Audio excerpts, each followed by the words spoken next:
तो मैं हूँ ज़मीर हैदर ज़मीर। आज मैंने एक नज़्म जो मुंतखब की है आपको सुनाने के लिए। ये कभी बचपने में मैंने कही थी। पंजाबी नज़्म और बड़ी मज़ाहिया नज़्म है। आप सुनेंगे तो हंस हंस के आपकी जो है ना बखियाँ उसमें कुड़ाल पड़ेंगे। ये आप मेरी बात समझेंगे सुन के। ते पंजाबी नज़्म है ते आओ सुनो ते जनाब सुन के ते खुशियाँ मनाओ। एदा उन्वान है जिम्मेदारी। एक जिम्मेदारी लेके लख जिम्मेदारियां, एक जिम्मेदारी लेके लख जिम्मेदारियां, शादी करवा के खुश गईयां सरदारियां। एक जिम्मेदारी लेके लख जिम्मेदारियां, शादी करवा के खुश गईयां सरदारियां।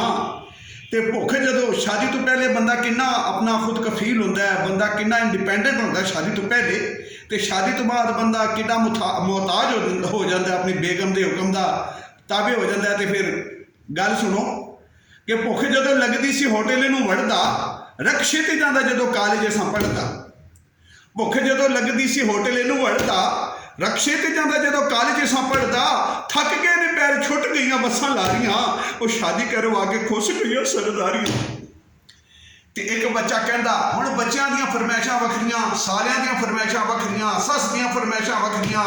वो बंदा तो शादी करवा के पता नहीं किहड़े अजाब च फस जाता, पर मजबूरी करवानी पैंदी। ते एक बच्चा कहता, और एक बच्चा कहता अब्बा सेवियां पकावीए। एक बच्चा कहता अब्बा सेवियां पकावीए। दूजा बच्चा कहता खाना होटलों मंगावीए। और बीवी कहती भिंडियां पकावीए करारियां, शादी करवा के खुश गईयां सरदारियां। ते बिजली बंदे का लक ही तोड़ दी, बिजली का बिल। ते महंगाई हर दौर च ज्यादा होंदी। ते अगे महंगाई के बारे की रोना रोया मैं बचपने में नज़्म लिखी जदों कि बिजली का बिल, और बिजली का बिल मैनू सूली उत्ते टंगदा, मालिक मकान भी कराया पिया मंगदा।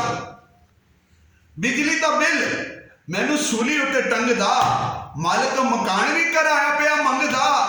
आपे मैं खरीदियां मुसीबतां सारियां, वो शादी करवा के खुश गईयां सरदारियां।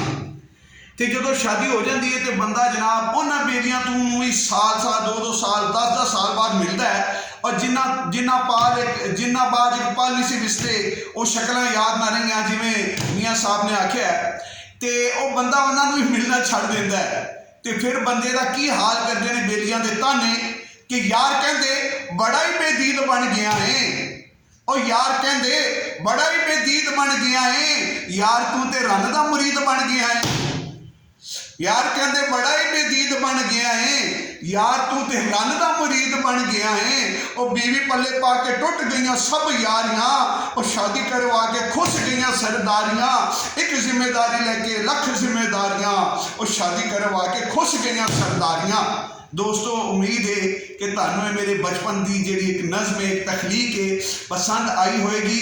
तो होर नज़मां ते गज़लां ते किसी नवे मौजू के नाल मैं तुहाडे सामने हाज़र होऊंगा, तुहाडे नाल मिलांगा। तुहाडा अपना बेली सज्जन ज़मीर हैदर ज़मीर। तो हुण मैनू इजाज़त दिओ। अल्लाह हाफिज़।